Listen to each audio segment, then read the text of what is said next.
আজকে মনে হচ্ছে একটা বড় কাজ করতে যাচ্ছি। আজকে আমরা যে এলাকায় আসছি এই এলাকায় কোনো ত্রাণই নাকি বিতরণ হয় নাই, যেখানে 2-3-4-5 দিন হয়ে গেছে বন্যা হয়। তো আপনারা যেখানে আছেন সেখান থেকেই আপনারা দেশের যেগুলো প্রান্ত থেকে আপনাদেরকে এগিয়ে আসার আহ্বান জানাচ্ছি।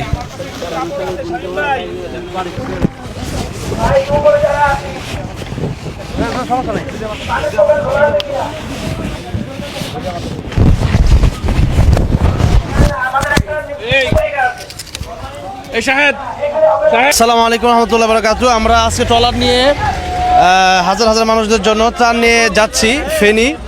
আপনারা দোয়া করবেন আমরা যেন সুস্থভাবে কাজ করতে পারি। আমাদের সাথে শাহানে সাহাবা খতিব কাউন্সিলের যিনি চেয়ারম্যান তিনি আছেন, আরও অনেকে আছেন। তো আমরা আজকে লম্বা সময় নিয়ে কাজ করব। দুটি কাজ, একটি হচ্ছে মানুষকে খাবার বিতরণ, দ্বিতীয় হচ্ছে যারা মানে বিপদে পড়ে আছে তাদেরকে আমরা উদ্ধার করার চেষ্টা করবো ইনশাল্লাহ। এককভাবে যে কাজগুলো করি এটা যদি ঐক্যবদ্ধ হয়ে করতে পারি, আজকে আমরা শাহানে সাহাবার সাথে মিলিত হয়ে যেটা ভালো লাগতেছে আমার, যে কাজটা আগে অনেক ছোট ছিল কিন্তু শাহানে সাহাবার সাথে মিলিত হয়ে আজকের কাজটা অনেক বড় মনে হচ্ছে আমার কাছে, যে কাজটা অনেক ভালো করতে পারতেছি। আসসালামু আলাইকুম রহমতুল্লাহি ওয়া বারাকাতুহু। ট্রলার চলে আসছে, ট্রলার নামাচ্ছি আমরা, খাবার তুলবে এখনই। শাহানে সাহাবা আর আমরা আর রায়হান পরিবার একসাথে আমরা এখন খাবার বিতরণ করবো ইনশাআল্লাহ।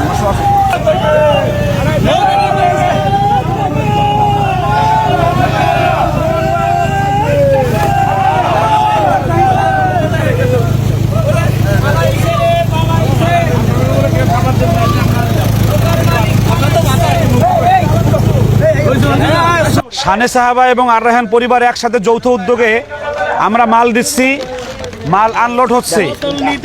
আমরা এই যে তাশরিফ রায়হান সবাই মিলে আমরা সবাই মিলে একসাথে অসহায় মানুষদের পাশে, বন্যার্তদের পাশে আমরা দাঁড়ানোর চেষ্টা করতেছি। আগামীকালকে ইনশাল্লাহ আমরা খাদ্যপণ্য মানে পাক করা খাবার বিতরণ করব ইনশাল্লাহ। গহরডাঙ্গা মাদ্রাসা থেকে নায়েবে মুহতামিম হিসেবে খাবার নিয়ে আসতেছে, সেটাও শাহানে সাহাবা এবং আমাদের মাধ্যমে বিতরণ করবে এখানে ইনশাল্লাহ।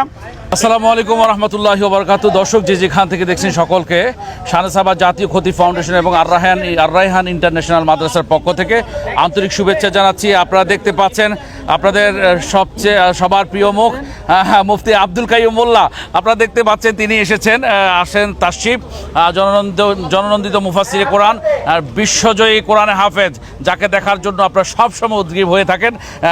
আছেন হাফেজ কারি আবু রায়হান, জনপ্রিয় মুখ সারা ওয়ার্ল্ডে। আল্লাহর অশেষ মেহেরবানি যে আমরা একসাথ হতে পেরেছি।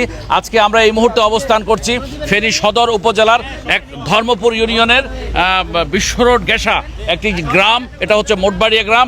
আমরা খুবই দুঃখের সাথে জানাচ্ছি, আমরা খবর পেয়েছি এই গ্রামে এখনো পর্যন্ত কোনো ত্রাণবাহী কোনো গাড়ি আসেনি, শুনে আমরা খুবই ব্যথিত হয়েছি। এবং আমরা শাহানে সাহাবা জাতীয় খতিব ফাউন্ডেশন এবং আর রায়হান ইন্টারন্যাশনাল মাদ্রাসা পরিবার পক্ষ থেকে আমরা এখানে আজকে ত্রাণ বিতরণ করতে এসেছি। আমরা সবাই আজকে কুলি হয়ে গেছি। তাশরিফ একটু কিছু বলুন। শুধু আজকে না, আমরা যতদিন পর্যন্ত বন্যা থাকবে, এই অবস্থা যতদিন পর্যন্ত থাকবে ততদিন পর্যন্ত আমরা কাজ করে যাবো ইনশাল্লাহ। আর একটা কথা হচ্ছে যে আমরা এককভাবে যে কাজগুলো করি এটা যদি ঐক্যবদ্ধ হয়ে করতে পারি, আজকে আমরা শাহানে সাহাবার সাথে মিলিত হয়ে যেটা ভালো লাগতেছে আমার, যে কাজটা আগে অনেক ছোট ছিল কিন্তু শাহানে সাহাবার সাথে মিলিত হয়ে আজকের কাজটা অনেক বড় মনে হচ্ছে আমার কাছে, যে কাজটা অনেক ভালো করতে পারতেছি এবং কাজটা খুব ভালো হচ্ছে। অন্য দিন কাজ করেছি অল্প অল্প, আজকে মনে হচ্ছে একটা বড় কাজ করতে যাচ্ছি। আজকে আমরা যে এলাকায় আসছি এই এলাকায় কোনো ত্রাণই নাকি বিতরণ হয় নাই, যেখানে 2-3-4-5 দিন হয়ে গেছে বন্যা হয়।